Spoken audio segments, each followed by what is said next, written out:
just felt like we were being pressed down, and I thought I was going to have to ask Mom to get up and kick the devil back out of the church again. I heard she did at the ladies' conference. I wish that would have got videotaped because I'd like to see that. She said she can't even remember all that she said because the Holy Ghost fell on her and she took dominion over that spirit. But I'd like to preach today, our relationship matters. And I'm not just talking about for our individual selves. Our relationship matters for our children. But that are not come of age yet. They're riding on our coattails. Every parent in here or thinking about having kids, you need to remember that you need to be right with God for your children are okay and safe. They are riding on your coattails until they become of age. But that's not what I'm talking about either. Our relationship with God can save loved ones that are facing certain destruction. Abraham had such a good relationship with God that God didn't want to even hide any of his plans from him. And I'm going to give you a little background. We know that Abraham, when God told him to pick up his wife and his belongings and go and leave his family, he drug Lot along. Even though he said, you and your wife, just take your wife and your belongings and go. Leave your family, it says. I'm putting it in my own words, but it says leave your family. Well, he drug Lot along. But this relationship that we see that, and Lot would be his nephew. So he drug Lot along with him because Lot had lost his father and stuff. So in Jewish tradition, it was one of the family members would take on something like that and raise them up. But there was other family members there. It wasn't just Abraham. But he took Lot with him. And we see God give Abraham all kinds of promises that he's going to be father of many. He's going to be the father of many nations. And he's going to the sand couldn't even the sand on this earth could not even count the number of people that's going to spawn from Abraham's generation. He's going to be the start of the children of Israel. He's the one he's the father. Father Abraham had many sons as father. Well, anyways, we see as we read the scripture that Abraham's life is blessed as he's going through it. They're getting so much cattle and all these things, but he is not getting he hasn't even had an offspring yet. But his life is being blessed all along. So God tells him this, that out of his bowels is going to bring thing. And he's like, well, how is that going to happen if I don't have no children? Because Sarah was barren. So I'm just trying to give a flat ground on where we're at. And so he takes in her handmaiden and tries to have a kid that way. And that's not how God had intended it. There was somebody trying to figure out, God gave you a promise, and instead of waiting for God, we put it in our own hand to get that promise. And guess what? As Brian was saying earlier, you reap what you sow. Guess what? Israel's been battling since then with Islam, which came from Ishmael, which was Abraham's son, was Sarah's handmaiden. So you see that he took it into his own hand, and Abraham didn't get a direct reaping of the seed that he sowed at that time, but his generations that go down and down have been battling this, and it's just still doing today. Because from Ishmael comes the Islamic nation, in which they are against the Jewish people. But anyways, to get back to Lot, so he left his family, and then Abraham's riches and Lot's riches were getting so great because Abraham was so blessed because of his relationship with God that, see, because this is another thing. God creates this thing that we don't do what God says, so he has to take matter into his own hand to cause that separation. Well, Abraham's people started fighting with Lot's people about the pasture. The ground wasn't big enough for both of them. It probably was big enough, but they were fighting anyways because I want my cattle to have the best hills and the grade at the proper time or whatever. But from there, it causes a separation. Abraham, God comes to Abraham and tells him he needs to separate because it's causing strife in their home. So he separates. He lets Lot choose. Lot chooses the easy path. The flat ground and the plains there where Sodom and Gomorrah was. He's sitting there that, hey, it's well watered. I don't have to do much. Took the easy way out. But Abraham, even though it was like we talked about in our Sunday school lesson a couple weeks ago, Abraham had all right to the land. It was given to him. It wasn't given to Lot. It was given to Abraham. But Abraham took the high road, we're in Sunday school earlier. We should sometimes think about others' feelings, not just our own. Abraham took the high road and went. But Abraham knew that God blessed him here. God can bless him wherever he goes. And he had a good relationship with God. So Abraham separates from Lot and leaves Lot there at Sodom and Gomorrah. So that's given me the background of where we're at, about what their situation is. And right before I get into where I'm going to read my scriptures here, it's where God just came and told them that they're going to have a kid with Sarah. And Sarah laughed. Daddy, me at this old age going to have a kid. But see, God had already made this promise a long time ago, but he couldn't fulfill that blessing or that promise until Abraham did what he told him to do from the beginning. To take his wife. It didn't say take Lot or any of somebody else's children. Take his wife and his belongings and go. Which Abraham was not a bad person for taking Lot. But it kept him, if you read what Lot means, it means veil or covering, which sounds like a good thing, but that veil and covering was stopping him from reaching his blessing. It was bringing a separation, which, like we said, we don't have a separation from God no more. So the veil, which sounds like something good, is actually a separation, which we don't want that. It separated him from his blessing. And so, if you all turn to Genesis, it's going to be quite a bit of reading. Genesis chapter 18, verses 16 through 33.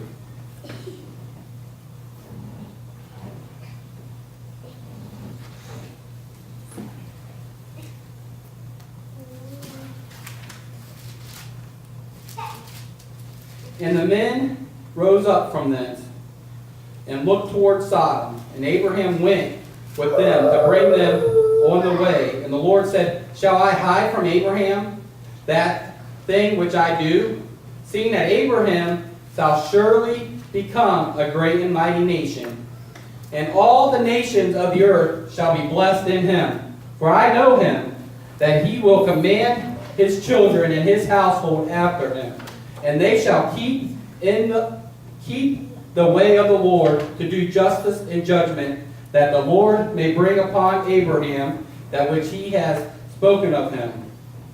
And the Lord said, Because the cry of Sodom and Gomorrah is so great, and because their sin is very grievous, I will go down now and see whether they have done altogether according to the cry of it, which is come unto me. And if not, I will know. And the men turned their faces from thence and went toward Sodom. But Abraham stood yet before the Lord. And Abraham drew near and said, Wilt thou also destroy the righteous with the wicked? Peradventure there be 50 righteous within the city. Wilt thou also destroy and not spare the place for the 50 righteous that are therein? that be far from thee to do after this manner, to slay the righteous with the wicked, and that the righteous should be as the wicked. That be far from thee. Shall not the judge of all the earth do right? He's questioning God. That is how good of a relationship Abraham had with God. He knew he could question God. You know, you're reading this and you're like, man, I don't know if I would ever question what God's doing, because we see the ground just swallow people up, and people just fall over dead. This is just goes more into showing you what a relationship he had with God.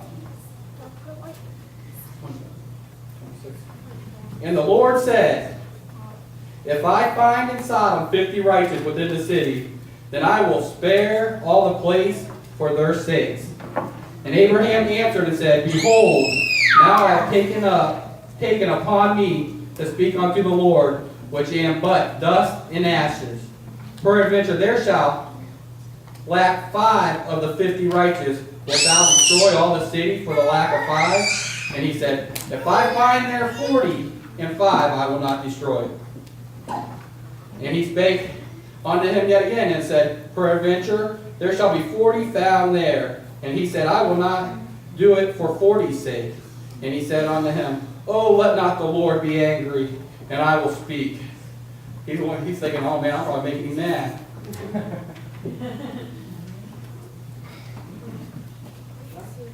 Us men, we like to get to the point. A woman, they tell a story, they put in a bunch of stuff that we don't even need to hear. I'm telling you, you guys put in a bunch of little things that we're just, well, just get to the point. Our attention span is about 8 seconds.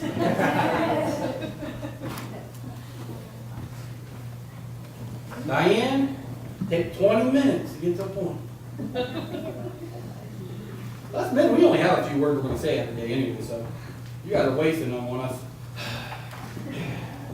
Come on. You better be careful there, brother. You won't have It's no all right. hair I'm getting to the point, brother.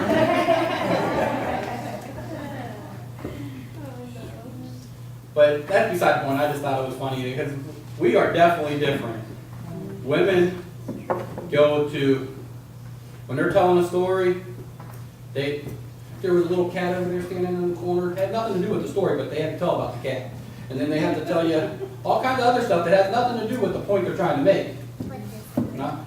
But that's how women are. Us men ain't that observant. It was actually a pastor, and he was saying the difference between men and women. And it's like, when a man's looking for something, they got tunnel vision. And he said, when a man's looking for something, where's my socks? The best thing for a woman to do is like, take a step back and then look, honey. Because then you could see a bigger picture of it. But my kids are the same. Austin, where's it at?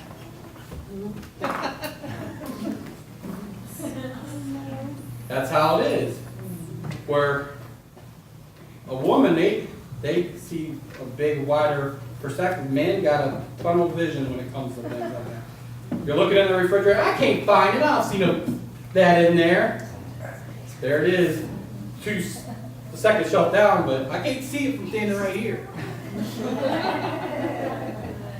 Us men would be lost a lot of time without our women. But one thing we men do that women don't is when I come home, guess what? I set my stuff right in the same place. Right in the same place. When I use my credit card, right back in the same slot. When I show my license, right back where it belongs. My mom, my wife, my daughter, they might have it in their pocket, it might be over there in the coat, it might still be in the car, it might be in a purse that they used last week, but they have no idea where that license is because they're different. Where you're different beings, which has nothing to do with anything, but it's just, he's thinking God's going to get mad at me for not getting to the point. Because I can see that, because I get upset when somebody don't just get to the point. Because I can't pay attention, because We all have attention deficit disorder nowadays.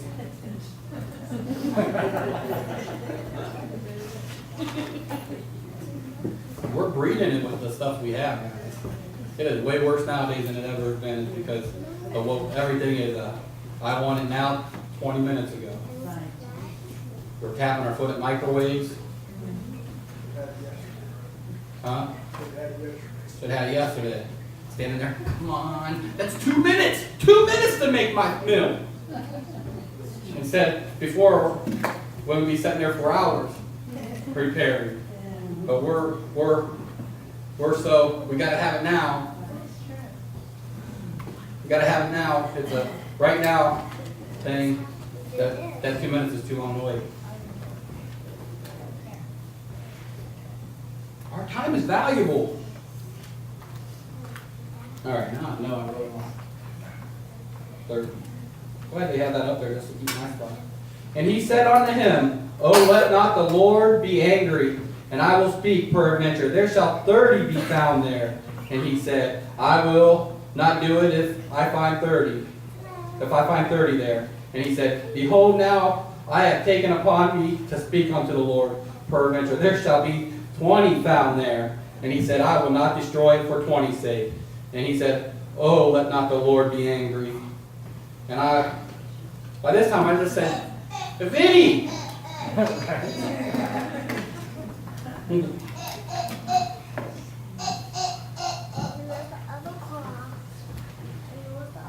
And he said, Oh, let not the Lord be angry, and I will speak. Yet but this once, peradventure, 10 shall be found there. And he said, I will not destroy it for 10's sake. And the Lord went his way as soon as he had left communing with Abraham. And Abraham returned to his place. So, if 10 righteous are in Sodom and Gomorrah, I take it down if there was any righteous in Sodom and Gomorrah, he probably would not have destroyed it. Lot, raised by Abraham for most of his life, was not living a righteous life. He was not living right. And there's some keys to show how he wasn't living righteous. But he has met heavenly beings before because of Abraham. So, 2 angels come walking into town, or into the city. Right off the bat, Lot recognized that, oh, that's from above. Those are angels. And he knew how the city was living. He knew how his own home was. And he took them in before they got into the city. He took them in, but somebody seen those 2 men went in there. And the city came knocking on. He was making them food and stuff, and people came knocking on the door. Let us at those men. They didn't know they were angels. They didn't recognize the heavenly beings because they weren't around anybody that hadn't been raised by somebody that had a relationship with God. They didn't recognize that they weren't men at all. They were angels. And let them in, let them in, let me in. There's Adam. And it got so bad, Lot offered his 2 young virgin daughters. But that don't tell you that he ain't living righteous. There's something right. Or as we get into after he destroys it, if they're not living righteous, why did he turn back? Why did she turn back? He knew how to live a righteous life, but he wasn't living righteous. But anyways, they asked for, he's like, just take my 2 daughters. They like, no. That's how perverse it was. They didn't want the 2 virgin daughters. They wanted those new men that just came to town, which were God's angels that were there to usher Lot out and to destroy the cities of Sodom and Gomorrah.